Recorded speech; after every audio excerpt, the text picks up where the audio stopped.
السلام علیکم ورحمۃ اللہ وبرکاتہ۔ الحمد للہ وکفی وسلام علی عبادہ الذین اصطفى اما بعد فقد قال اللہ تبارک وتعالی فی کلامہ القدیم اعوذ باللہ من الشیطان الرجیم بسم اللہ الرحمن الرحیم۔ وقال الذين لا يعلمون لولا يكلمنا الله أو تأتينا آية كذلك قال الذين من قبلهم مثل قولهم تشابهت قلوبهم قد بينا الآيات لقوم يوقنون۔ صدق اللہ العلی العظیم وصدق رسوله النبی الامین الکریم ونحن على ذلك لمن الشاہدین والشاکرین والحمد للہ رب العالمین۔ اور کہتے ہیں وہ لوگ جو کچھ نہیں جانتے کہ کیوں نہیں کلام کرتا ہمارے ساتھ خود اللہ تعالی، یا کیوں نہیں آتی ہمارے پاس کوئی نشانی۔ اسی طرح کہی تھی ان لوگوں نے جو ان سے پہلے گزرے تھے، ان کی سی بے سروپا بات ملتے جلتے ہیں ان سب کے دل، بے شک ہم نے صاف صاف بیان کر دی ہے اپنی نشانیاں اس قوم کے لیے جو یقین رکھتے ہیں۔ آئیے اس آیت کریمہ کا مفہومی ترجمہ سماعت فرما کر تفسیر کی طرف توجہ کریں گے۔ وقال الذین لا يعلمون، اور کہا ان لوگوں نے جو نہیں جانتے تھے، بے علم لوگوں نے، جاہل لوگوں نے کہا، کیا کہا؟ لولا یکلمنا اللہ او تأتینا آیہ، ایسا کیوں نہیں ہوتا کہ اللہ تبارک و تعالی ہم سے کلام کرے، او تأتینا آیہ، یا ہمارے پاس کوئی نشانی آ جائے۔ کذالک قال الذین من قبلہم مثل قولہم، تو رب ذوالجلال فرما رہا ہے ان کے جواب میں، جب انہوں نے یہ کہا کہ ایسا کیوں نہیں ہوتا کہ اللہ تعالیٰ ہم سے کلام کرے جیسا کہ موسیٰ علیہ السلام سے کیا اللہ تبارک و تعالیٰ نے، جیسا کہ موسیٰ علیہ السلام سے ہم کلام ہوا تو ہم بھی ایسا ہی اللہ تعالیٰ سے کلام کرنا چاہتے۔ او تأتینا آیہ، یا ہمارے پاس کوئی کھلی نشانی آ جائے، جیسا کہ حضرت صالح علیہ السلام کی قوم نے مطالبہ کیا تھا اور پہاڑ سے 9 ماہ کی گابن اونٹنی برآمد ہوئی تھی، تو ایسا کوئی نشانی، ایسا کوئی معجزہ ہمارے پاس ایسا کیوں نہیں آتا؟ تو رب ذوالجلال ان کا رد فرما رہا ہے، ان کا جواب دے رہا ہے، کذالک قال الذین من قبلہم مثل قولہم، کہ اسی طرح کہا تھا ان سے پہلے کے لوگوں نے، یعنی ان کے آباء و اجداد میں، یہ یہود و نصارہ جو ہے ان کے آباء و اجداد نے بھی ایسے ہی کہا تھا، ان کے کہنے کی طرح ہی، ان کے قول کی طرح ہی کہا تھا انہوں نے، ان کے آباء و اجداد نے، ارنا اللہ جہرتاً، ہم اللہ کو علانیہ کھلم کھلا دیکھنا چاہتے، اور اس طریقے سے انہوں نے مطالبہ کیا تھا۔ تو تشابہت قلوبہم، تو رب ذوالجلال فرما رہا ہے کہ ان کے دل مشابہ ہو گئے، یعنی کہ ان کے آباء و اجداد کے ساتھ ان کے دل بھی مشابہ ہو گئے، ان کے ذہنوں میں جو وسوسے، جو برے خیالات، جو اللہ تبارک و تعالیٰ کے تعلق سے، اس کی قدرت کے تعلق سے، اس کے پیغمبروں کے تعلق سے جو ان کے آباء و اجداد میں تھے، ان کے دلوں میں بھی وہی وسوسے ہیں، وہی باتیں ہیں جو ان کے آباء و اجداد کر گزرے ہیں۔ تو ان کے آباء و اجداد کے دل، ان کے دل مشابہ ہو گئے ایسی باتیں کرنے میں۔ قد بینا الآیات لقوم یوقنون، مشابہ ہو گئے، یعنی میچ کر گئے، گزشتہ ان کے آباء و اجداد کے دل، ان کے دل ایک جیسے ہو گئے، یعنی ان کی بھی سوچ اور فکر ویسی ہی تھی اور ان کی بھی سوچ اور فکر ایسی ہی ہو گئی، ان کی بھی تھنکنگ ایسی ہی تھی اور ان کی تھنکنگ بھی ایسی ہے۔ انہوں نے کہا تھا کہ اللہ تعالیٰ کو ہم علانیہ دیکھتے ہیں، دیکھنا چاہتے ہیں، اور یہ کہہ رہے ہیں کہ ایسا کیوں نہیں ہوتا کہ اللہ تعالیٰ ہم سے کلام کرے، ایسا کیوں نہیں ہوتا کہ کوئی یہ نشانی آ جائے۔ تو رب ذوالجلال فرما رہے ہیں قد بینا الآیات لقوم یوقنون، تحقیق کے ہم نے آیتوں کو، نشانیوں کو کھول کھول کر بیان کر دیا ہے، اب اور کون سی نشانی چاہتے ہیں؟ رب ذوالجلال کی آیتیں، نشانیاں رب ذوالجلال نے تحقیق کے بیان کر دیا ہے، کھول کھول کر نشانیاں اس کی بیان کر دی گئی ہیں۔ لقوم یوقنون، کس قوم کے لیے جو یقین رکھتے ہیں، اس قوم کے لیے، اس جماعت کے لیے جو یقین رکھتے ہیں، ان کے لیے ہم نے نشانیاں کھول کر واضح طور پر بیان کر دیا ہے۔ اب پھر اور کون سی نشانی چاہتے ہو تم؟ قرآن مجید کیا یہ اللہ کی نشانی نہیں ہے؟ ایسی کتنی نشانیاں ہونا تمہیں اللہ تبارک و تعالیٰ کی قدرت پر اور رسول مکرم صلی اللہ علیہ وسلم کی نبوت و رسالت پر۔ کیا قرآن سے بڑھ کر بھی کوئی اور نشانی ہو سکتی ہے؟ اور کتنے معجزات تم نے محمد رسول اللہ صلی اللہ علیہ وسلم سے نہیں دیکھے؟ آپ کا چلنا پھرنا، اٹھنا بیٹھنا، آپ کے انگشت ہائے مبارک سے پانی کے چشمے ابلنا، الغرض کئی معجزات حضور پاک صلی اللہ علیہ وسلم کی ذات اقدس میں تم نے دیکھے، پھر بھی تم ایمان نہیں لاتے۔ تو الغرض تمہارا مقصد ایمان لانا نہیں ہے، صرف یہ تمہارا مقصد جو ہے وہ اللہ تبارک و تعالیٰ کی آیتوں کا انکار کرنا ہے۔ آئیے اب اس آیت کریمہ کے حوالے سے جو شأن نزول وغیرہ ہے اس بارے میں ابن عباس رضی اللہ تعالیٰ عنہما فرماتے ہیں ان سے مراد یہودی ہیں۔ وقال الذین لا یعلمون، اور کہتے ہیں وہ لوگ جو نہیں جانتے کہ ایسا کیوں نہیں ہوتا کہ اللہ تعالیٰ ہم سے کلام کرے۔ یہ جو کہنے والے کون ہیں؟ حضرت ابن عباس رضی اللہ تعالیٰ عنہ فرماتے ہیں کہ ان سے مراد یہود ہیں۔ ابن جریر اور ابن ابی حاتم نے ابن عباس رضی اللہ تعالیٰ عنہما سے اسی طرح روایت کیا ہے۔ فرماتے ہیں رافع بن حرملہ نے حضور پاک صلی اللہ علیہ وسلم سے پوچھا، اگر آپ اللہ تعالیٰ کے سچے رسول ہیں جیسا کہ آپ خود کہتے ہیں تو اللہ تعالیٰ سے کہو کہ وہ ہمارے ساتھ خود کلام کرے۔ تو یہ کہنے لگا کہ اگر آپ اللہ کے سچے رسول ہیں تو آپ اللہ سے فرمائیے کہ اللہ تعالیٰ ہم سے کلام کرے۔ اللہ اکبر، کلام کرے یعنی ہم سے بات کرے اللہ تعالیٰ، حتیٰ کہ ہم اس کے کلام کو سن لیں۔ وہ یہ کہنے لگا کہ اگر آپ اللہ کے سچے رسول ہیں تو آپ اللہ سے فرمائیے کہ اللہ تعالیٰ ہم سے کلام کرے، ہم سے بات چیت کرے، اور ہم اپنے کانوں سے سننا چاہتے ہیں اللہ کا کلام۔ اس نے یہ کہا۔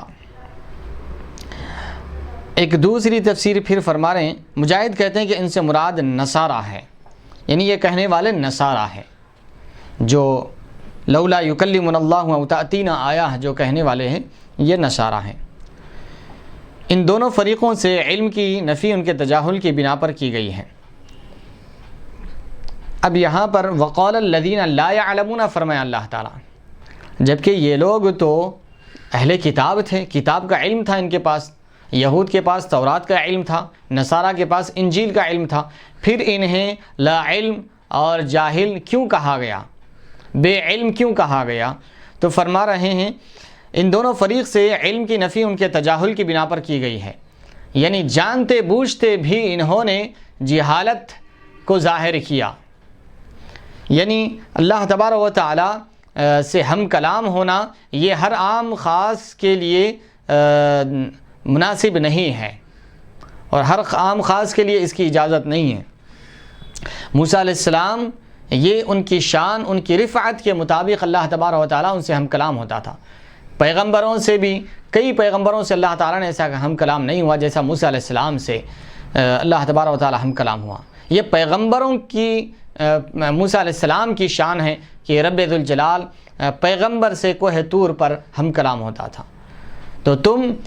پیغمبروں کی شان کو اپنے لیے حاصل کرنا چاہتے ہو یا اپنے لیے مطالبہ کرتے ہو، یہ تمہارا مطالبہ صحیح نہیں ہے۔ تو تم جانتے ہو کہ اللہ تبارک و تعالیٰ سے ہم کلام ہونا یہ عام آدمی کے لیے صحیح نہیں ہے۔ رب ذوالجلال نے عام انسان اور اپنی ذات کے درمیان پیغمبروں کو واسطہ اور وسیلہ بنایا ہے، کیونکہ رب ذوالجلال کا کلام کا وزن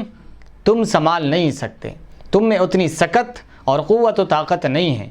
اسی لیے ارشاد فرمایا لو انزلنا هذا القرآن على جبل لرأيته خاشعا متصدعا من خشیۃ اللہ، کہ اگر ہم اس کلام کو، اس قرآن مجید کو اگر ہم اس کلام کو اگر کسی پہاڑ پر اتارتے تو اللہ کے خوف اور خشیت سے ریزہ ریزہ پارا پارا ہو جاتا۔ لیکن رب ذوالجلال نے پیغمبروں کے قلوب کو، ان کے دلوں کو اتنا پہاڑوں سے زیادہ مضبوط بنایا ہے، تو وہ کلام اللہ کے متحمل ہوئے، اللہ کے کلام کے متحمل ہوئے اور ان کے قلوب میں یہ سما گیا۔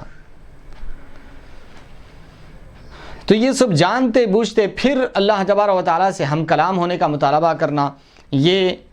ان کی جہالت نہیں تو اور کیا ہے۔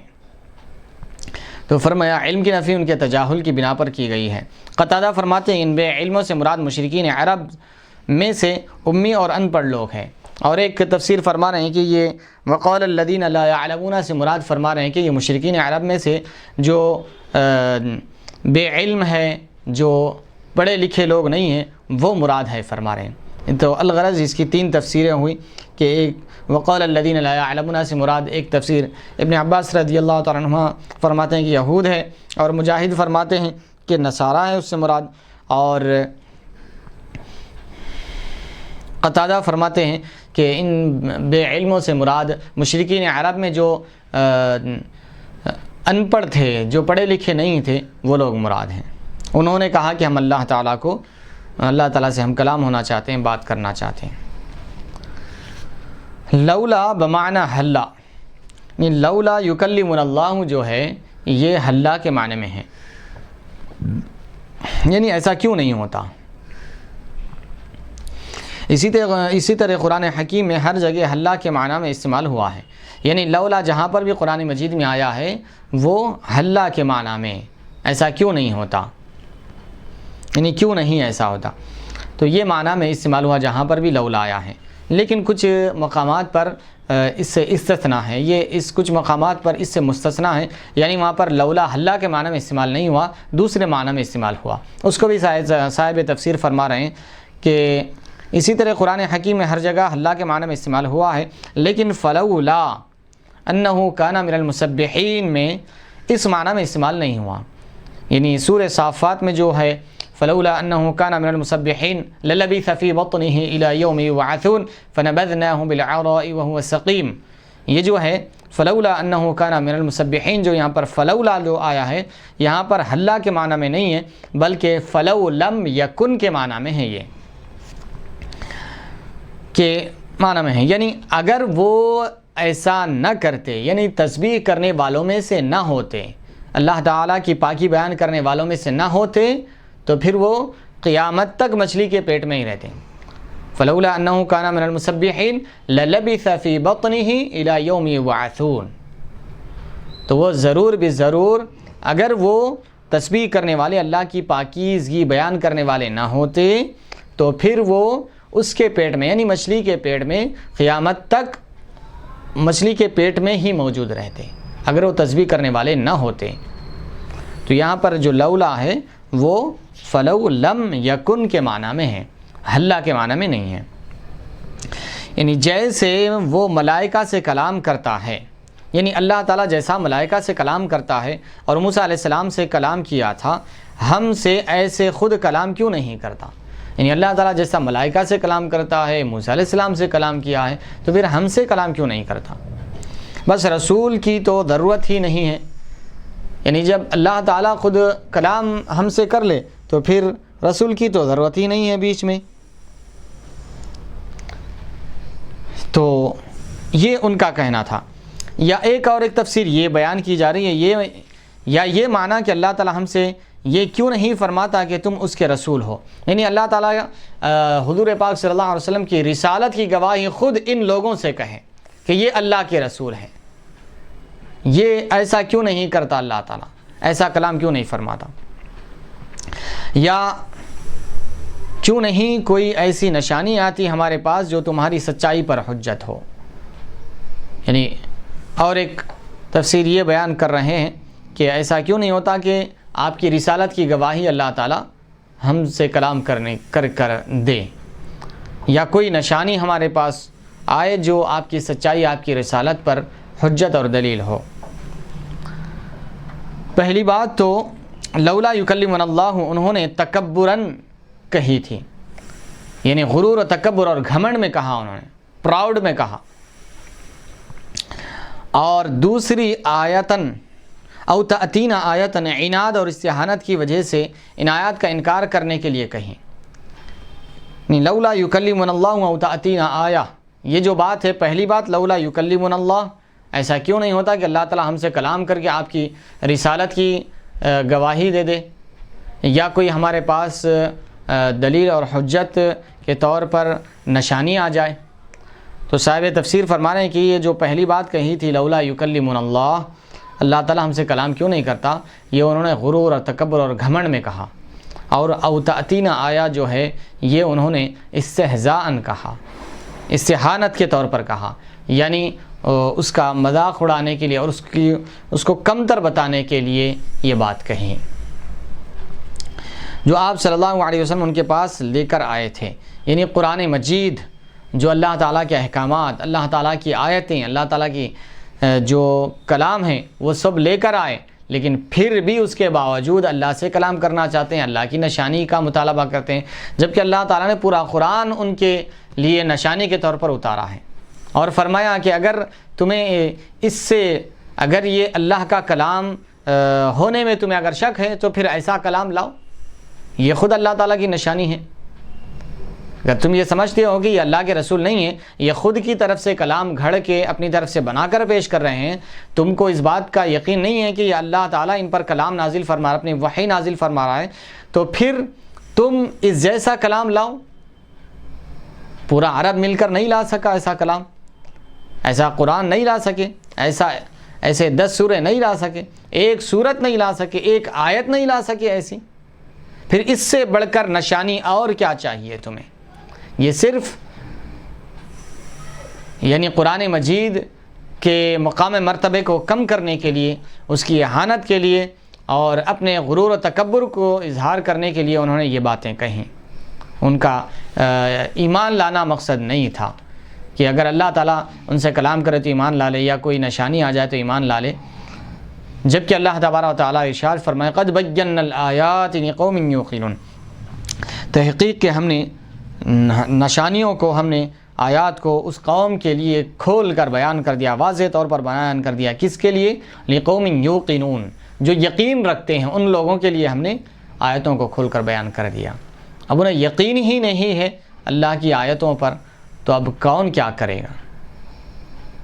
اگر وہ یقین ہوتا انہیں تو ضرور بھی ضرور کلام اللہ پر بھی ایمان لاتے، رسول اللہ پر بھی ایمان لاتے. ان کو اللہ سے کلام کرنے کی حاجت ہی نہیں پڑتی، کوئی نشانی کی حاجت ہی نہیں پڑتی، یہ خود نشانی ہے اللہ تعالیٰ کی.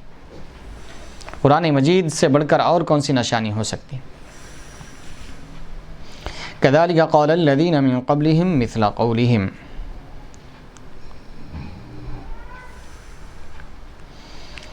یعنی بالکل اسی طرح لا یعنی گفتگو کی تھی یہود اور نصارہ کے اسلاف نے،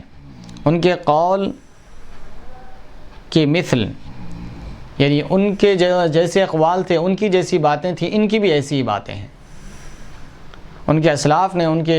آبا و اجداد نے جیسی باتیں کی تھی، یہ لوگ بھی ایسی باتیں کر رہے تھے. جیسا کہ ان کے آبا و اجداد نے کہا تھا ارین اللہ جہرتن، اللہ تعالیٰ ہم کو علانیہ دکھائے، کھلم کھلا ہم اللہ تعالیٰ کو دیکھنا چاہتے ہیں، اللہ تعالیٰ کو بتاؤ ہمارے. ان کے آبا و اجداد نے کہا تھا.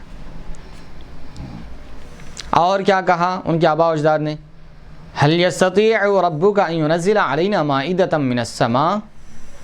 کیا تمہارا پروردگار اس بات کی قدرت رکھتا ہے کہ ہمارے اوپر آسمان سے دسترخوان اتارے، آسمان سے ہمارے لیے دسترخوان اتارے؟ کیا تمہارا رب اس بات کی یہ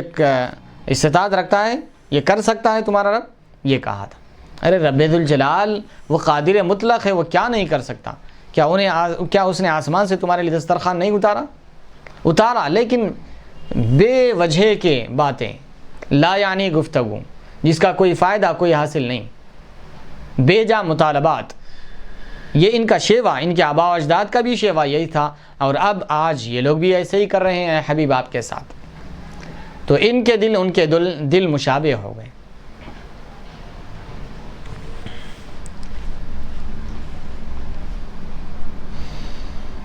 تشابہت قلوبہم، تو ان کے دل جو ہے عناد میں، دشمنی میں اندھے پن میں ایک دوسرے کے مشابہ ہو گئے۔ اخلاف و اسلاف کے دل عناد اور اندھے پن میں متشابہ ہیں، یعنی ایک دوسرے کے جیسے ہیں، ایک دوسرے سے ملتے جھلتے ہیں ان کے دل۔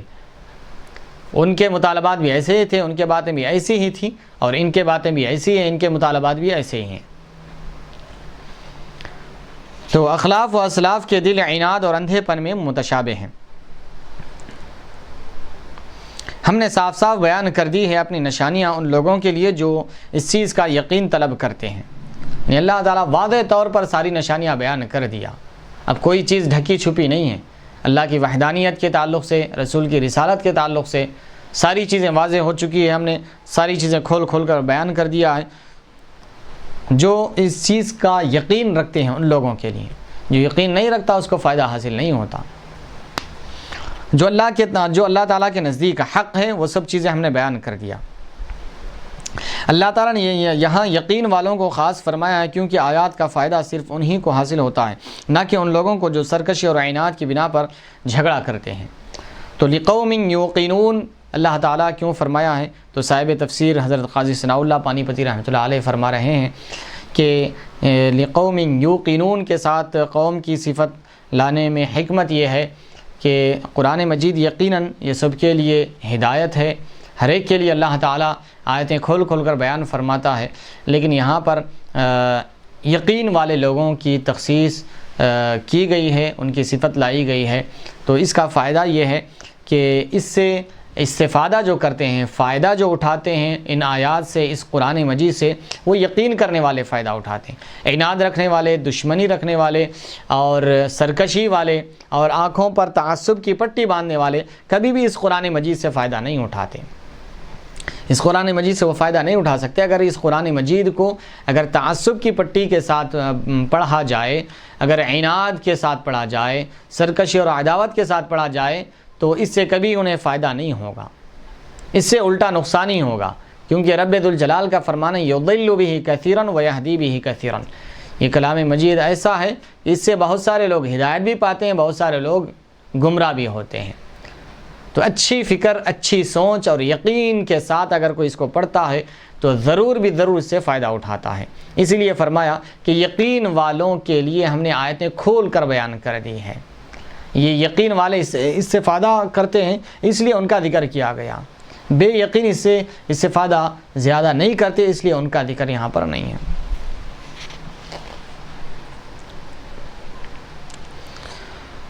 پھر آگے کی آیت کی تفسیر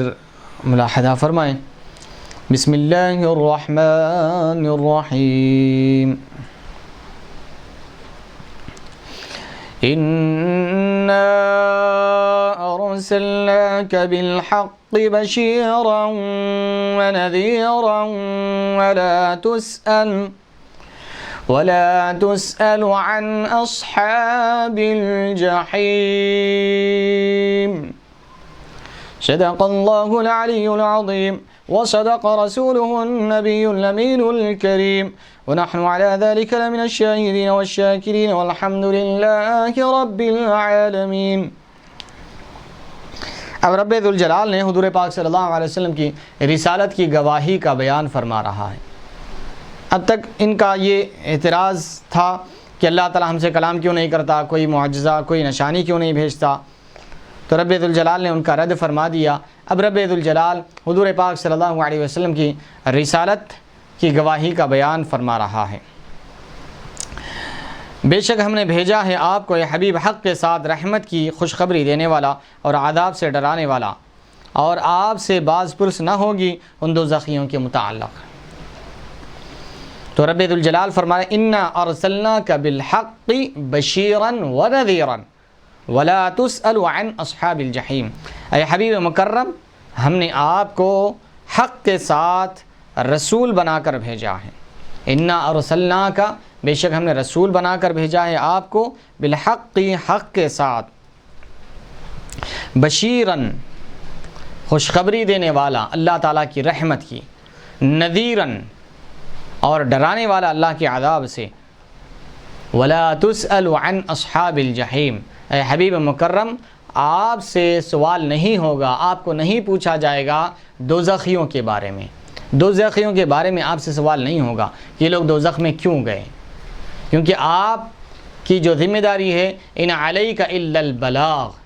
اے حبیب مکرم آپ کا کام صرف ہمارا پیغام لوگوں تک پہنچا دینا ہے۔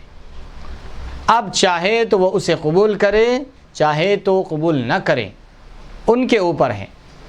آپ نے اپنا کام اپنی ذمہ داری ادا کر دی، آپ کا ذمہ مکمل ہو گیا۔ آپ اب جو ایمان لائے وہ نجات پائیں گے، جو ایمان نہ لائے وہ جہنم میں جائیں گے۔ تو وہ جہنم میں جانے والوں کے بارے میں آپ سے باز پرس نہیں ہوگی کہ یہ جہنم میں کیوں گئے، یہ ایمان کیوں نہیں لائے، یہ آپ سے نہیں پوچھا جائے گا،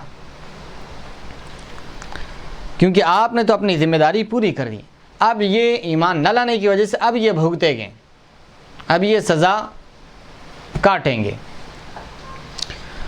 تو آئیے اب اس آیت کریمہ کی تفسیر ملاحظہ فرماتے ہیں۔ انا ارسلناک بالحق بشیرا ونذیرا، اے حبیب مکرم ہم نے آپ کو حق کے ساتھ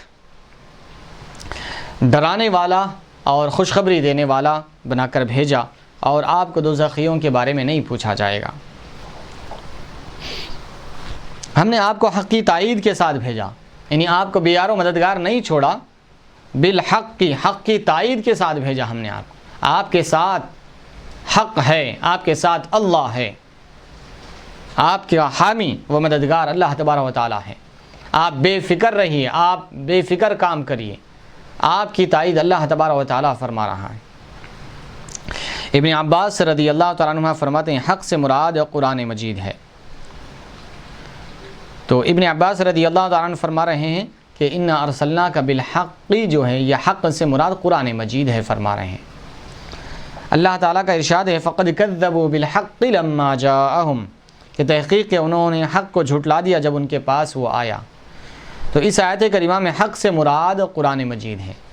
تو اس لیے ابن عباس رضی اللہ تعالیٰ عنہ فرما رہے ہیں حق سے مراد یہاں پر بھی قرآن مجید ہے۔ اب یہاں پر ولا تسألوا کی قرأت بیان فرما رہے ہیں حضرت قاضی ثناء اللہ پانی پتی رحمۃ اللہ تعالی علیہ، فرما رہے ہیں نافع اور یعقوب نے لا تسألوا کو نہیں معروف کا صیغہ پڑھا ہے، لا تسألوا کو نہیں معروف کا صیغہ پڑھا ہے، یعنی لا تسأل، لا تسأل، لا تفعل کے وزن پر، یعنی آپ مت پوچھئے دوزخیوں کے بارے میں۔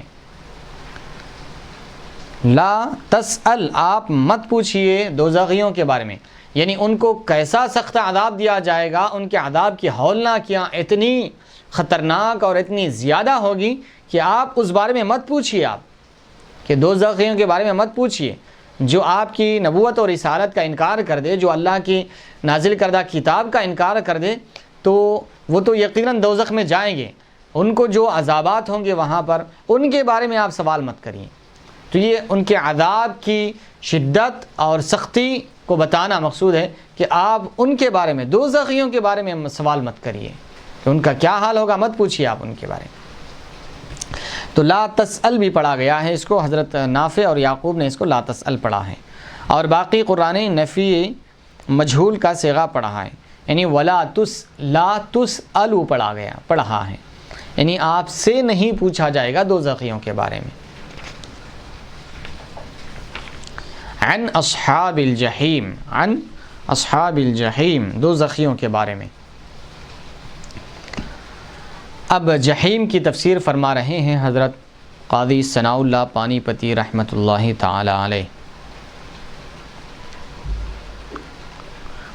جحیم بہت بڑی آگ ہے، جمہور قراء کے مطابق معنی یہ ہوگا کہ آپ سے نہیں پوچھا جائے گا کہ یہ ایمان کیوں نہیں لائے، یعنی جمہور قراء کے مطابق ولا تسألوا پڑھا گیا ہے، نفی مجہول پڑھا گیا ہے، نفی مجہول پڑھا گیا ہے، یعنی ولا تسألوا آپ سے نہیں پوچھا جائے گا دوزخیوں کے بارے میں۔ تو اس کے مطابق یہ ہوگا کہ معنی یہ ہوگا کہ آپ سے نہیں پوچھا جائے گا کہ یہ ایمان کیوں نہیں لائے، یہ نہیں پوچھا جائے گا، آپ پر تو صرف تبلیغ کی ذمہ داری ہے، حساب ہمارے ذمے ہے، نہیں آپ پر ان علیک الا البلاغ ہے، آپ کی ذمہ داری صرف پیغام الہی پہنچا دینا ہے بندوں تک۔ اب وہ اس کو قبول کرے یا اس کو رد کرے، یہ ان کے لیے، اگر قبول کرے تو ان کے لیے رحمت ہوگا، اور اگر قبول نہ کرے تو ان کے لیے زحمت ہوگا، لیکن آپ نے تو اپنا کام پورا کر دیا۔ اب رہا ان کا حساب و کتاب لینا، یہ ہمارے ذمے ہے، ہم لیں گے ان کا حساب۔ نافع کی قرأت میں سوال سے نہیں کفار کی سزا کے شدید ہونے سے کنایا ہے، یعنی نافع اور امام نافع اور یعقوب کی قرأت سے لا تسأل جو پڑھا گیا ہے، نہیں، سوال سے نہیں، یعنی لا تسأل مت پوچھئے، کفار کی سزا کی شدت یعنی سختی بتانے کے لیے یہ کنایا ہے، یعنی کفار کی سزا کتنی سخت ہوگی یہ نہ پوچھئے۔ جیسے کہا جاتا ہے کہ فلاں کے شر کے متعلق نہ پوچھو، وہ تو حساب سے بہت اوپر ہے، یعنی بہت برا آدمی ہے، یا یہ مطلب کہ وہ عذاب بڑا سخت ہے اور اس کا سننا ہی برداشت سے باہر ہے، ایک مطلب اس کا بیان کیا گیا ہے۔ امام بغوی رحمۃ اللہ علیہ نے ذکر کیا ہے کہ حضرت عطا نے ابن عباس رضی اللہ تعالیٰ عنہما سے، اور انہوں نے نبی کریم صلی اللہ علیہ وسلم سے روایت کیا کہ نبی کریم صلی اللہ علیہ وسلم نے ایک دن فرمایا، کاش مجھے معلوم ہوتا کہ میرے والدین کے ساتھ کیا ہوا ہے، تو یہ آیت کریمہ نازل ہوئی۔ ایک شان نزول یہاں پر اس آیت کے متعلق ذکر کیا جا رہا ہے، آگے اس کے بارے میں بھی حضرت قاضی ثناء اللہ پانی پتی رحمۃ اللہ علیہ اچھی گفتگو حوالے کے ساتھ بیان فرما رہے ہیں، اور کچھ کتابوں کا بھی حوالہ دیا امام جلال الدین سیوطی رحمۃ اللہ علیہ، اور خود حضرت قاضی ثناء اللہ پانی پتی رحمۃ اللہ علیہ نے بھی اس حوالے سے حضور پاک صلی اللہ علیہ وسلم کے والدین کے ایمان کے حوالے سے لکھی ہے، اس کا ذکر فرما رہے ہیں۔ تو الغرض یہاں پر ایک شان نزول بیان فرما رہے امام بغوی حضرت عطا کے حوالے سے، اور وہ ابن عباس رضی اللہ تعالیٰ عنہ سے روایت کرتے ہیں کہ انہوں نے نبی کریم صلی اللہ علیہ وسلم سے روایت کیا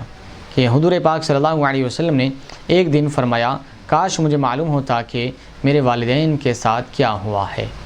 حضور پاک صلی اللہ علیہ وسلم نے یہ فرمایا کہ کاش مجھے یہ معلوم ہوتا کہ میرے والدین کے ساتھ کیا ہوا ہے، یعنی وہ جنتی ہے یا اس کے برعکس ہے، اس بارے میں آپ نے فرمایا، تو یہ آیت کریمہ نازل ہوئی۔ یہ تفسیر بغوی کے حوالے سے یہاں پر نقل فرمایا حضرت قاضی ثناء اللہ پانی پتی رحمۃ اللہ، یہ آیت کریمہ نازل ہوئی، یعنی آپ کو اللہ تعالیٰ نے حق کے ساتھ خوشخبری دینے والا اللہ کی رحمت کی اور ڈرانے والا اللہ کے عذاب سے بنا کر بھیجا، اور آپ دوزخیوں کے بارے میں مت پوچھئے، آپ کو نہیں پوچھا جائے گا دوزخیوں کے بارے میں۔ عبد الرزاق فرماتے ہیں کہ مجھے الثوری نے موسیٰ بن عبیدہ سے، اور انہوں نے محمد بن کعب القرظی سے، اور انہوں نے ابن عباس رضی اللہ تعالیٰ عنہما سے روایت کی ہے۔ ابن جریر نے ابن جریج کے طریق سے نقل کیا ہے کہ مجھے داؤد بن عاصم نے ابن عباس رضی اللہ تعالیٰ عنہ سے روایت کر کے یہی بتایا ہے، اور دونوں نے اسی طرح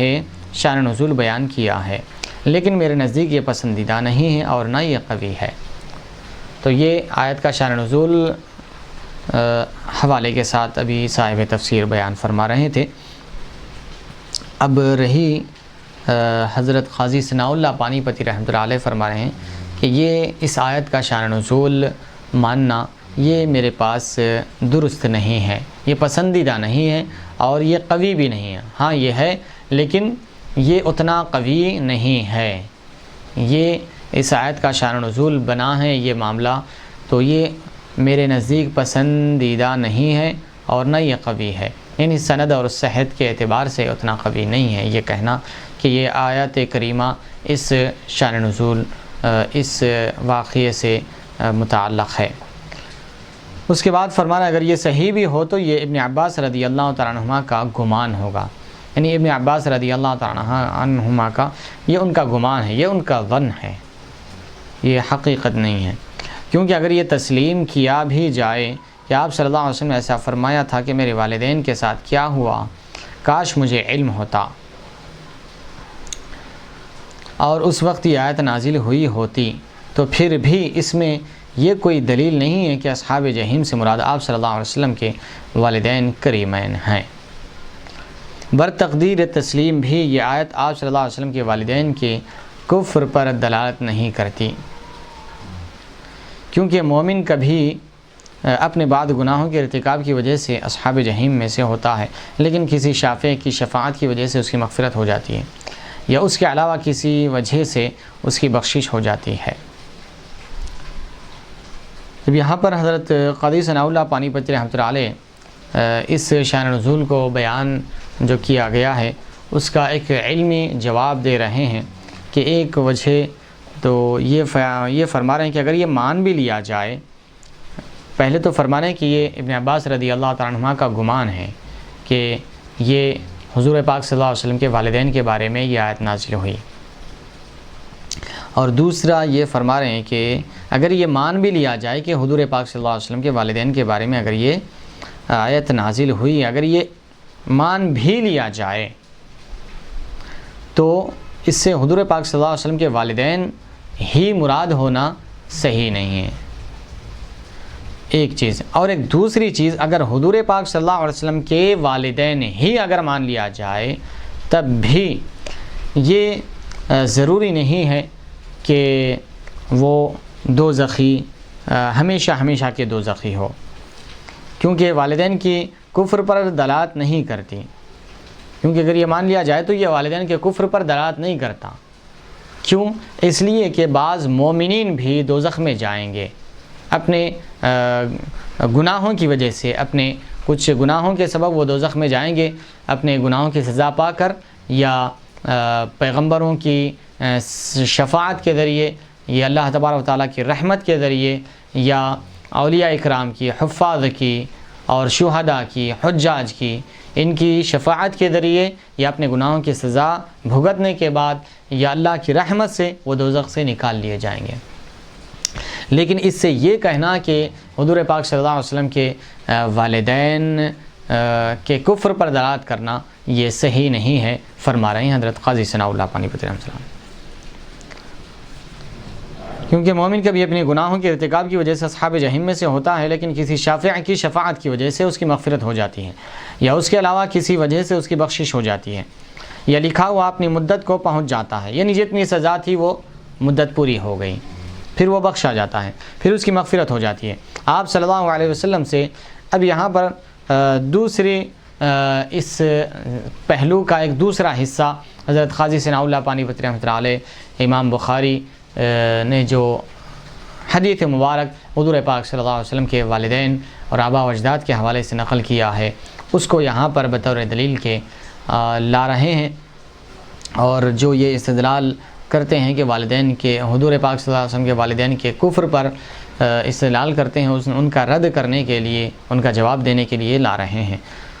تو آئیے کیا فرما رہے ہیں حضور پاک صلی اللہ علیہ وسلم کے والدین کے حوالے سے کس طریقے سے ان کا جواب دے رہے ہیں، رد کر رہے ہیں، ملاحظہ فرمائیں۔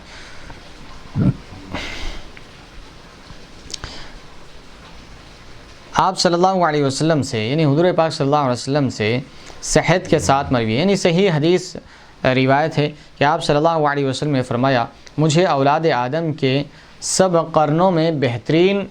اور افضل قرن میں پیدا کیا، یعنی ابن آدم کے، یعنی اولاد آدم میں سے جو صدیاں، جو زمانے بیتے ہیں، جو زمانے گزرے ہیں، ان زمانوں میں ان صدیوں میں سب سے بہترین زمانہ، اس بہترین زمانے میں اللہ تعالیٰ نے مجھے پیدا فرمایا ہے۔ یہ بخاری شریف کا حوالہ ہے، اور ایک دوسری حدیث مبارک یہاں پر صاحب تفسیر دلائل النبوہ کے حوالے سے لا رہے ہیں، ملاحظہ فرمائیں کہ آپ صلی اللہ علیہ وسلم نے ارشاد فرمایا، دو حصوں میں جب بھی لوگ تقسیم ہوئے، یعنی انسانیت کو جب بھی دو حصوں میں بانٹا گیا، تقسیم کی گئی، ان کو منقسم کیا گیا، ڈیوائیڈ کیا گیا دو حصوں میں جب بھی انسانوں کو، تو حضور فرماتے ہیں تو اللہ تعالیٰ نے مجھے ان میں سے بہتر میں رکھا، یعنی دو حصے اس کے تقسیم کیے انسانیت کے، انسانوں کے، تو ان میں جو بہتر تھا اس بہترین حصے میں اللہ تعالیٰ نے مجھے رکھا۔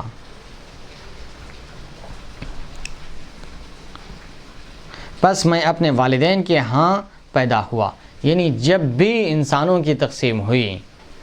تو ان میں کیونکہ کچھ مومنین ہیں، کچھ کفار و مشرکین ہیں، کچھ نیک اور صالحین ہیں، کچھ فاسقین اور ظالمین ہیں، تو یہ لوگوں کی تقسیم ہے، کچھ نیکوکار ہے، کچھ بدکار ہے، کچھ ایماندار ہے، کچھ بے ایمان ہے، تو یہ انسان ہی ہے، یہ بھی انسان ہے، وہ بھی انسان ہے۔ لیکن حضور فرماتے ہیں کہ ہمیشہ اللہ تعالیٰ جب بھی لوگوں کی تقسیم ہوئی تو ان میں سب سے اچھوں میں مجھے رکھا ہے، یعنی ایمان اور کفر، تو ایمان یہ اچھے لوگوں کا درجہ ہے اور کفر یہ برے لوگوں کا درجہ ہے، یہ برے لوگوں کا زمرہ ہے، برے لوگوں کی جماعت ہے، ایمان اچھے لوگوں کی جماعت ہے۔ تو رب ذوالجلال نے حضور پاک صلی اللہ علیہ وسلم کے آباء و اجداد کو جو بھی حضور پاک صلی اللہ علیہ وسلم پاکیزہ صلبوں سے اور پاکیزہ رحموں سے منتقل ہوتے ہوئے اپنے والدین تک پیدا ہوئے، تو یہ جتنے بھی آپ کے آباء و اجداد گزرے ہیں وہ سب کے سب ہمیشہ اچھے اور پاکیزہ ہی گزرے ہیں۔ پس میں اپنے والدین کے ہاں پیدا ہوا، مجھے زمانے جاہلیت کی کوئی چیز نہیں پہنچی، اس زمانے جاہلیت میں جو بے حیائی، برائی، بے دینی، لادینی، یہ چیز کبھی بھی مجھے نہیں پہنچی، یعنی اپنے آباء و اجداد کے ذریعے کبھی بھی یہ چیز نے مجھے نہیں چھوا۔ میں نکاح سے پیدا ہوا ہوں، یعنی جائز طریقے سے اور جائز حلال طریقے سے میں پیدا ہوا ہوں۔ آدم علیہ السلام سے لے کر اپنے والدین تک سفاح کی ذریعے منتقل نہیں ہوا، یعنی بدکاری کے ذریعے سے کبھی بھی میں منتقل نہیں ہوا، جائز اور حلال ذریعے سے اپنے آباء و اجداد سے منتقل ہوتا ہوا میں اپنے والدین تک پہنچا اور والدین کے ذریعے دنیا میں آیا۔ کبھی بھی میرے آباء و اجداد میں کوئی غلط کاری یا بدکاری یا غلط طریقہ نہیں ہوا۔ میں تم سے عذرو نفس بھی بہتر ہوں اور عذرو آباء و اجداد بھی بہتر ہوں، یعنی اپنی نفس اور ذات کے اعتبار سے بھی میں تم سے بہتر ہوں اور اپنے آباء و اجداد، اپنے نسب کے اعتبار سے بھی میں تم سے بہتر ہوں۔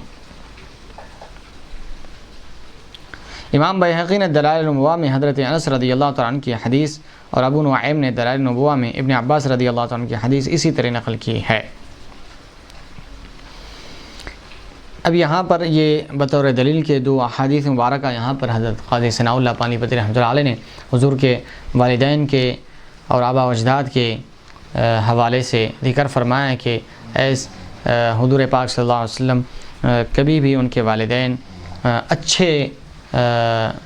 زمروں سے ہٹ کر یعنی برے زمرے میں کبھی شامل نہیں ہوئے، کیونکہ اللہ تعالیٰ نے بچایا حضور پاک صلی اللہ علیہ وسلم کے والدین کو،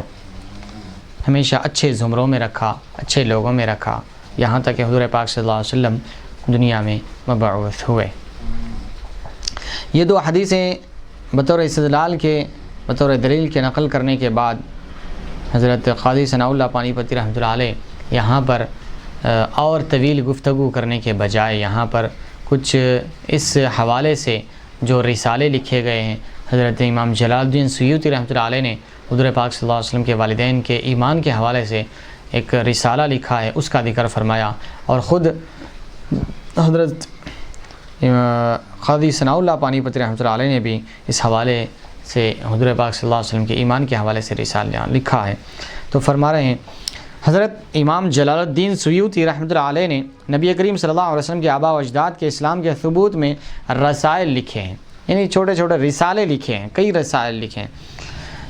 میں نے بھی ان رسائل سے استفادہ کر کے ایک رسالہ لکھا ہے۔ تو حضرت قاضی ثناء اللہ پانی پتی رحمۃ اللہ علیہ فرماتے ہیں جو امام جلال الدین سیوطی رحمۃ اللہ علیہ کئی رسائل لکھے ہیں، کئی رسالے لکھے ہیں، کئی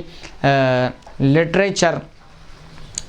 لکھے ہیں اس بارے میں حضور پاک صلی اللہ علیہ وسلم کے والدین کے ایمان کے بارے میں، تو آپ فرماتے ہیں کہ میں نے ان رسائل سے، ان رسالوں سے استفادہ کیا اور اس سے استفادہ کر کے میں نے بھی ایک رسالہ حضور پاک صلی اللہ علیہ وسلم کے والدین کے ایمان کے حوالے سے لکھا ہے، جس میں ایسی روایت نقل کی ہیں جن سے آپ صلی اللہ علیہ وسلم کے آباء و اجداد کا اسلام ثابت ہوتا ہے، یعنی آپ صلی اللہ علیہ وسلم کے آباء و اجداد کا ایمان ثابت ہوتا ہے اس سے، ایسی روایت اس میں نقل کی ہے، اور اس میں ان اعتراضات کے بھی شافی جوابات ہیں جو اس مسئلے پر وارد ہیں، للہ الحمد۔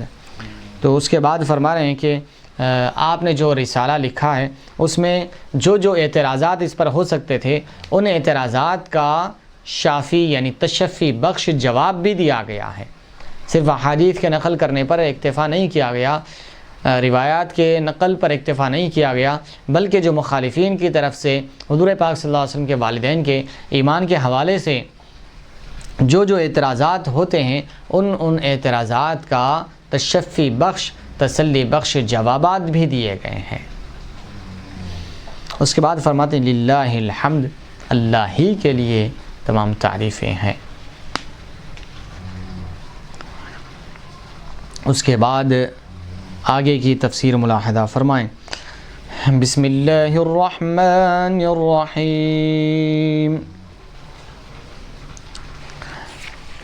وَلَن تَرْضَىٰ عَنكَ الْيَهُودُ وَلَا النَّصَارَىٰ حَتَّىٰ تَتَّبِعَ مِلَّتَهُمْ قُلْ إِنَّ هُدَى اللَّهِ هُوَ الْهُدَىٰ وَلَئِنِ اتَّبَعْتَ أَهْوَاءَهُم بَعْدَ الَّذِي جَاءَكَ مِنَ الْعِلْمِ وَلَئِنِ اتَّبَعْتَ أَهْوَاءَهُم بَعْدَ الَّذِي جَاءَكَ مِنَ الْعِلْمِ مَا لَكَ مِنَ اللَّهِ مِن وَلِيٍّ وَلَا نَصِيرٍ۔ صدق اللہ العلی العظیم وصدق رسولہ النبی الامین الکریم ونحن على ذلك من الشاہدین والشاکرین والحمد للہ رب العالمین۔ اور ہرگز خوش نہیں ہوں گے آپ سے یہودی اور نہ عیسائی یہاں تک کہ آپ پیروی کرنے لگیں ان کے دین کی۔ آپ انہیں کہہ دیجئے کہ اللہ کا بتایا ہوا راستہ ہی سیدھا راستہ ہے، اور اگر بفرض محال آپ پیروی کریں ان کی خواہشوں کی اس علم کے بعد بھی جو آپ کے پاس آ چکا ہے، تو پھر نہیں ہوگا آپ کے لیے اللہ کی گرفت سے بچانے والا کوئی یار اور نہ کوئی مددگار۔ تو رب ذوالجلال ارشاد فرما رہا ہے کہ یہ یہود اور نصارہ جو ہے یہ ایمان لانے والے نہیں ہیں۔ یہ مطالبات تو بہت سارے کریں گے، لیکن اگر ان کے مطالبات، ان کے خواہشوں کی پیروی کریں گے آپ، اور یہ ان کی باتوں کی جب تک آپ اتباع نہیں کر لیتے، ان کے خواہشات کی پیروی نہیں کر لیتے، اس وقت تک یہ ایمان لانے والے نہیں ہیں۔ اور جب ان کے خواہشات کی اتباع کی جائے، یہ علم حقیقی، علم حق آنے کے بعد، سچا علم، صحیح علم اللہ کے پاس آنے کے بعد اگر آپ ان لوگوں کی پیروی کرتے ہیں تو پھر رب ذوالجلال فرمائے ما لک من اللہ من ولی ولا نصیر، اللہ کی گرفت سے بچانے والا آپ کو کوئی نہیں ہوگا۔ تو رب ذوالجلال کیا فرما رہا ہے، ملاحظہ فرمائیں۔ وَلَن تَرْضَىٰ عَنْكَ الْيَهُودُ، اے حبیب مکرم صلی اللہ علیہ وسلم، یہ یہود، وَلَن نصارى اور نہ نصارہ، یہ یہود اور نصارہ ہرگز آپ سے راضی نہیں ہوں گے، آپ کتنے ہی جتن کیوں نہ کر لیں۔ آپ ان کے ایمان لانے کی امید رکھتے ہیں، یقیناً یہ آپ کا ایک جذبہ ہے، یقیناً یہ آپ کا ایک اللہ تعالیٰ کی ذات سے امید ہے، اور ان کے ایمان لانے کی آپ کو بہت خواہش ہے، لیکن یاد رکھیں یہ ایمان لانے والے نہیں۔ ولن، ہرگز نہیں، ولن ترضا، ہرگز ایمان لانے والے نہیں ہیں، یہ ہرگز آپ سے راضی نہیں ہوں گے، نہ یہود راضی ہوں گے آپ سے، نہ نصارہ راضی ہوں گے۔ کب تک؟ حتیٰ تتبع ملتہم، یہاں تک کہ آپ ان کی ملت کی اتباع کر لیں، ان کا تحریف شدہ دین کی جب تک آپ اتباع نہیں کرتے اس وقت تک وہ ایمان لانے والے نہیں ہیں۔ تو تحریف شدہ دین کی اتباع کر کے کیا فائدہ؟ تو ان کی ملت کی یہاں تک کہ آپ ان کی ملت کی اتباع کر لیں، یعنی یہود و نصارہ آپ پر اس وقت تک راضی نہیں ہوں گے جب تک کہ آپ ان کی باتوں کی اتباع نہ کر لیں، ان کی پیروی نہ کر لیں۔ قل ان ھدی اللہ ھو الھدی، اے حبیب مکرم آپ فرما دیجئے ان سے، یہ یہود سے، نصارہ سے، اللہ کا راستہ ہی بہتر راستہ ہے، اللہ کا راستہ ہی بہتر راستہ ہے، یعنی اللہ تعالیٰ کا جو دین ہے، جو اللہ تعالیٰ نے نازل فرمایا ہے مجھ پر، وہی بہترین دین ہے، خیر الادیان ہے۔ ان الدین عند اللہ الاسلام، اللہ کے پاس اسلام ہی دین ہے، اللہ کے پاس اسلام ہی مقبول دین ہے۔ وَلَئِنِ اتَّبَعْتَ أَهْوَاءَهُمْ بَعْدَ الَّذِي جَاءَكَ مِنَ الْعِلْمِ، اے حبیب مکرم اگر بفرض محال آپ ایسا نہیں کرتے،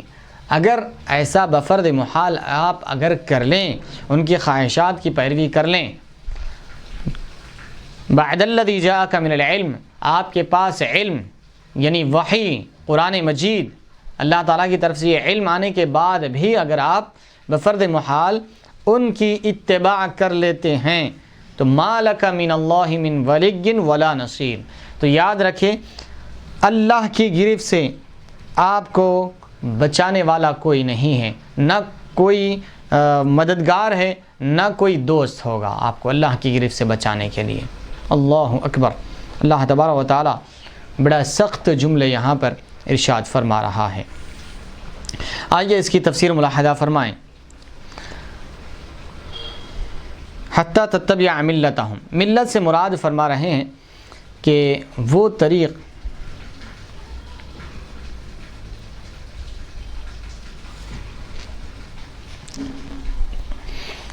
ملت سے مراد وہ طریقہ ہے جو اللہ تعالیٰ نے اپنے بندوں کے لیے اپنے انبیاء اکرام علیہ السلام کی زبانوں کے ذریعے مقرر فرمایا ہے، یعنی ان کی ملت کی جب تک آپ اتباع نہیں کر لے، پیروی نہیں کر لیتے، اس وقت تک یہ آپ سے راضی نہیں ہوں گے۔ یہ امللت کتاب یعنی ملت سے مراد فرما رہے وہ طریقہ جو اللہ تعالیٰ نے اپنے بندوں کے لیے انبیاء اکرام علیہ السلام کی زبان کے ذریعے مقرر فرمایا، یعنی انبیاء اکرام علیہ السلام نے اللہ تعالیٰ سے حاصل کر کے اللہ تعالیٰ کی طرف سے وحی کے ذریعے جو پیغامات آئے، جو بندوں کی ہدایت اور ان کی رہنمائی کے لیے، ان کی گائیڈ لائن کے لیے جو طریقہ جو راستہ بتایا گیا وہ ملت ہے، وہ راستہ مراد ہے یہاں پر ملت سے مراد۔ یہ امللت الکتابہ سے مشتق ہے، یعنی ملتہم جو ہے اس کے بارے میں فرماتے ہیں امللت الکتابہ سے مشتق ہے، جس کے معنی لکھوانا، املا کرانا۔ بعض علماء فرماتے ہیں کہ یہود و نصارہ نے صلح کا سوال کیا اور یہ تما دلائی کہ آپ مہلت دے تو وہ ایمان لے آئیں گے، تو آیت کریمہ نازل ہوئی۔ بعض علماء اس آیت کریمہ کا شان نزول کے حوالے سے بیان فرما رہے ہیں یہود و نصارہ نے صلح کا سوال کیا، یعنی صلح کر لیں گے، ہم ایک دوسرے سے کچھ ایگریمنٹ ایسا کر لیں گے جس سے آپ اور ہم دونوں راضی ہو جائیں، یعنی ایسا معاہدہ طے کریں گے جس سے آپ اور ہم دونوں بھی مطمئن ہوں، جس سے آپ اور ہم دونوں بھی ایگری کرتے ہوں۔ تو یہ تما دلائی کہ آپ مہلت دیں تو وہ ایمان لائیں گے، یعنی ہم کو کچھ ٹائم دیں، ہم ایمان لے آئیں گے۔ تو یہ آیت کریمہ نازل ہوئی کیونکہ حضور پاک صلی اللہ علیہ وسلم بھی یہی چاہتے تھے کہ پورے یہود، پورے نصارہ، پورے مشرکین ایمان لا لیں۔ اس امید کے پیش نظر حضور پاک صلی اللہ علیہ وسلم بھی ایمان اگر وہ لا لے تو بہت اچھا ہے، کیونکہ حضور پاک صلی اللہ علیہ وسلم کے حوالے سے اللہ تعالیٰ نے آپ کی شان کے حوالے سے بیان فرمایا حریص علیکم، یہ تم پر بہت حریص ہے،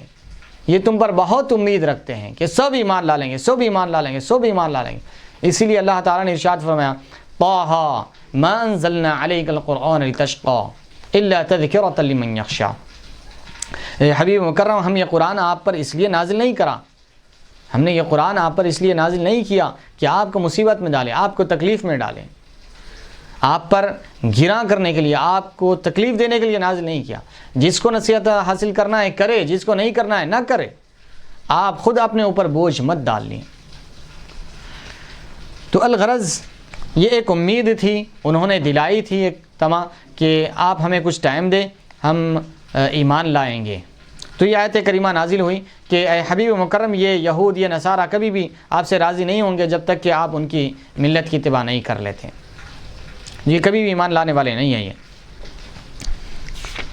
الثعلبی نے ابن عباس رضی اللہ تعالیٰ عنہما سے روایت کیا ہے کہ مدینہ کے یہود اور نجران کے عیسائی اس وقت تک اس امید پر رہے جب تک آپ ان کے قبلے کی طرف منہ کر کے نماز پڑھتے رہے، لیکن جب قبلہ کعبہ کو بنایا گیا تو وہ مایوس ہو گئے۔ تفسیر بغوی۔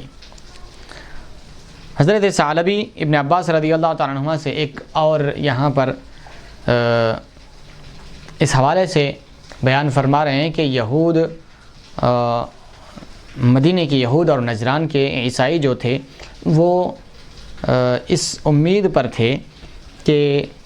ہمارے دین کی یہ اتباع کریں گے یا ہماری ان کے درمیان صلح ہو جائے گی، یہ ان کو امید تھی۔ کب تک؟ جب تک کہ حضور پاک صلی اللہ علیہ وسلم بیت المقدس کی طرف رخ کر کے نماز پڑھتے رہے 17 مہینوں تک۔ جب حضور پاک صلی اللہ علیہ وسلم مکہ المکرمہ میں تھے تو خانہ کعبہ کو اور بیت المقدس کو دونوں کو سامنے رکھ کر نماز پڑھتے تھے۔ جب مدینہ طیبہ تشریف لائے تو پھر خانہ کعبہ کو اگر چہرہ کیا جائے تو بیت المقدس کو پشت ہوتی، اور بیت المقدس کی طرف رخ کیا جائے تو خانہ کعبہ کو پشت ہوتی۔ تو حضور پاک صلی اللہ علیہ وسلم نے 17 مہینے تک بیت المقدس کی طرف رخ کر کے نماز ادا فرمائی۔ تو اس دوران یہود اور نصارہ کو یہ امید تھی کہ یہ ہمارے دین کی اتباع کریں گے، یہ ہماری ملت کی اتباع کریں گے، یہ ہمارے دین کی طرف آ جائیں گے۔ لیکن جب اللہ تعالیٰ سے آپ نے دعا فرمائی کہ اے اللہ ہمارا قبلہ خانہ کعبہ کو بنا دیں، تو رب ذوالجلال نے آپ کی دعا کو قبول فرمایا قد نرى تقلب وجهك في السماء فلنولينك قبلة ترضاها۔ ہم دیکھ رہے ہیں کہ آپ کا چہرہ بار بار آسمان کی طرف اٹھنا، تو ہم ضرور بالضرور آپ کے چہرے کو اس کی طرف پھیر دیں گے، اس قبلے کی طرف پھیر دیں گے جس سے آپ راضی ہوں، جس سے آپ خوش ہوتے ہوں، اس قبلے کی طرف پھیر دیں گے ہم۔ تو اللہ تعالیٰ نے قبلے کا حکم فولی وجہک شطر المسجد الحرام، اپنا چہرے، اپنا رخ انور مسجد حرام کی طرف پھیر لیجئے۔ جب یہ قبلے کا حکم نازل ہوا تو اب تک یہود اور نصارہ یہ امید لگا بیٹھے تھے کہ حضور پاک صلی اللہ علیہ وسلم ان کے دین کی اتباع کر لیں گے، لیکن جب قبلے کا حکم آیا تو ان کی یہ امید ختم ہو گئی، وہ اب مایوس ہو گئے۔ بس اس کے بعد یہ آیت نازل ہوئی، یعنی اب تک یہ امید کر رہے تھے کہ وہ ہماری اتباع کریں گے، وہ ہمارے قبلے کی طرف رخ کر کے نماز پڑھ رہے ہیں، ہم ان سے صلح کر لیں گے، یہ ایسی امید انہیں تھی۔ لیکن جب ادھر قبلہ بدل گیا تو پھر ان کی امیدیں ختم ہو گئی، اب وہ امید چھوڑ دی، اب حضور پاک صلی اللہ علیہ وسلم اور دین اسلام سے وہ ناراض ہو گئے، اب ایمان لانے کی بات وہ نہیں کرنے لگے۔ تو اللہ تعالیٰ نے یہ آیت کریمہ نازل فرمائی کہ وَلَن تَرْضَىٰ عَنْكَ الْيَهُودُ وَلَا النَّصَارَىٰ، اے حبیب مکرم آپ سے یہ یہود اور نصارہ کبھی بھی خوش نہیں ہوں گے۔ اس آیت کریمہ میں اہل کتاب کے ایمان لانے کی امید سے نبی کریم صلی اللہ علیہ وسلم کو مایوس کرنے کے لیے مبالغہ فرمایا ہے، یعنی حضور پاک صلی اللہ علیہ وسلم کو اللہ تبارک و تعالیٰ نے بطور مبالغہ کہ فرمایا کہ اب ان کی ایمان لانے کی امید آپ چھوڑ دیجئے۔ صاحب تفسیر فرما رہے ہیں کہ اس آیت کریمہ میں اہل کتاب کے ایمان لانے کی جو امید تھی حضور پاک صلی اللہ علیہ وسلم کو، یعنی یہ ایمان لا لیں، کیونکہ اہل کتاب تھے، یہ اللہ کو مانتے تھے، وحی کو مانتے تھے،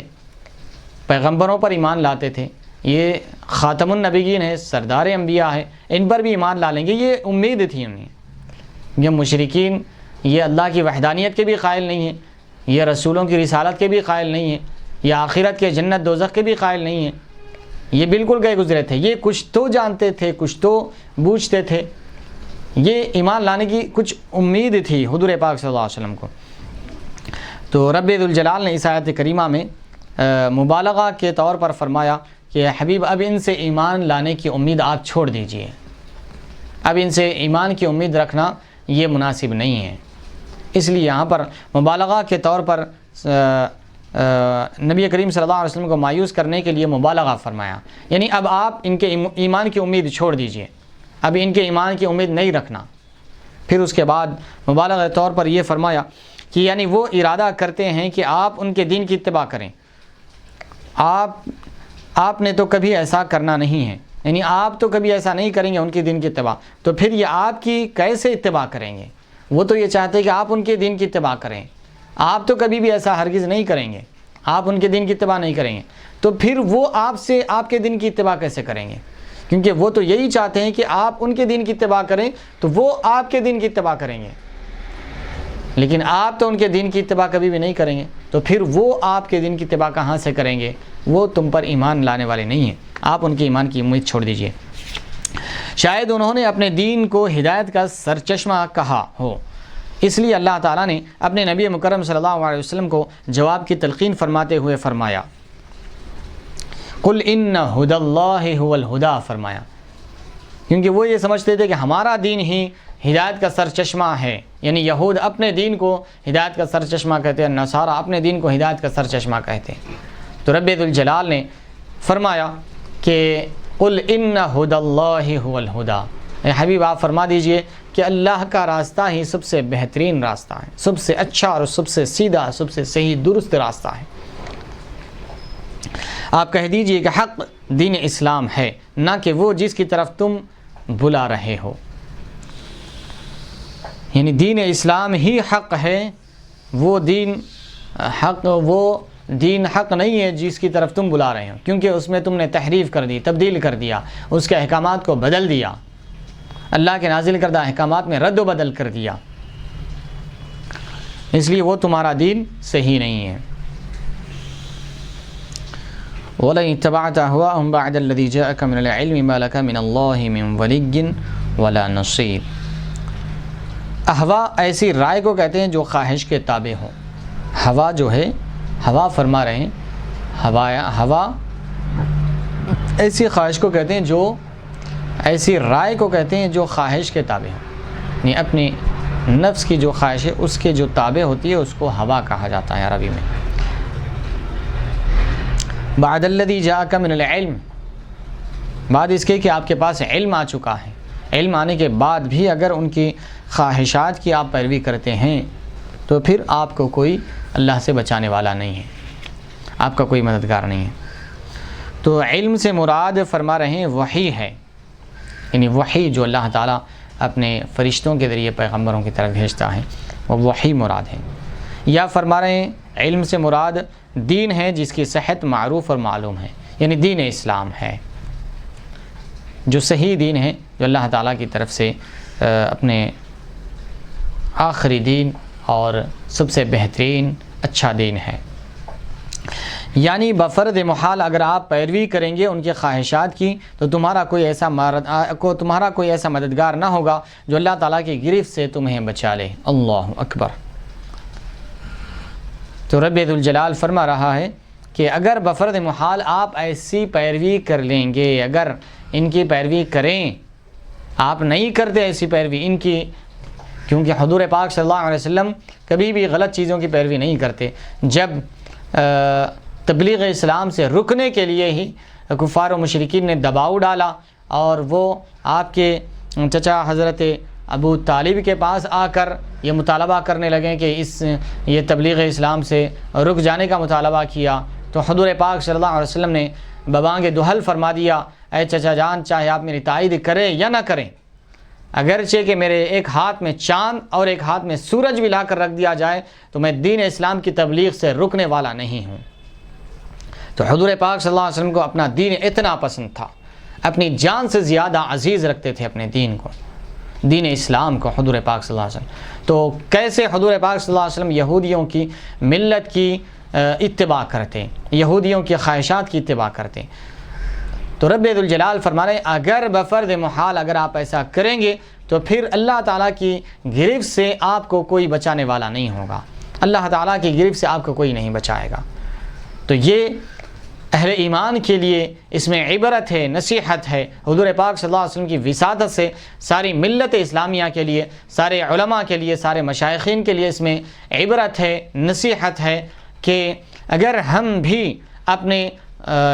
کسی اور کے یا اپنے خواہشات کے پیچھے چلے جائیں، علم کے باوجود، قرآن و حدیث کے باوجود اگر ہم نفسانی خواہشات کے پیچھے جاتے ہیں تو پھر یاد رکھیں جب حضور پاک صلی اللہ علیہ وسلم کے بارے میں رب ذوالجلال فرما رہا ہے ما لک من اللہ من ولی ولا نصیر، تو پھر اس میں علماء بھی آتے ہیں، مشائخین بھی آتے ہیں، صوفیہ بھی آتے ہیں، جو اگر راستے سے ہٹیں گے تو پھر رب ذوالجلال کا فرمان ہے ما لک من اللہ من ولی ولا نصیر، اللہ کی گرفت سے کوئی نہیں بچا سکتا، تمہارے لیے کوئی اللہ سے بچانے والا، نہ کوئی دوست ہوگا نہ کوئی مددگار ہوگا۔ اللہ اکبر، اللہ تبارک و تعالیٰ کی پناہ میں آتے ہم اس سے کہ ہم خواہشات نفسانی کے پیچھے جائے یا کسی اور دین کی طرف جائے، ہم اس سے اللہ تبارک و تعالیٰ کی پناہ میں آتے ہیں، اور سوء اعتقاد سے ہم اللہ کی پناہ میں آتے ہیں۔ تو حاضرین اکرام، یہاں تک یہ آیت کریمہ کی تفسیر مکمل ہوئی، تو انشاءاللہ تبارک و تعالیٰ آگے کی تفسیر آنے والے ایام میں ملاحظہ فرمائیں گے۔ اللہ تبارک و تعالیٰ سے دعا ہے کہ رب تبارک و تعالیٰ ہمیں دین و دنیا کی سعادت نصیب فرمائیں، اور ہمیں دین اسلام کو سینے سے چمٹا کر رکھنے اور اپنی زندگی میں برتنے کی توفیق عطا فرمائیں، اور ہمارے دل میں دین اسلام کی محبت جاگزی فرمائیں، اور ہمیں اپنی خواہشات نفسانی سے ہماری حفاظت فرمائے، اور دین کے مطابق ہمیں چلنے کی توفیق عطا فرمائے۔ وصلی اللہ تبارک و تعالی وسلم علی خیر خلقہ سیدنا محمد وعلی آلہ واصحابہ اجمعین، والحمد للہ رب العالمین، لا الہ الا اللہ محمد رسول اللہ۔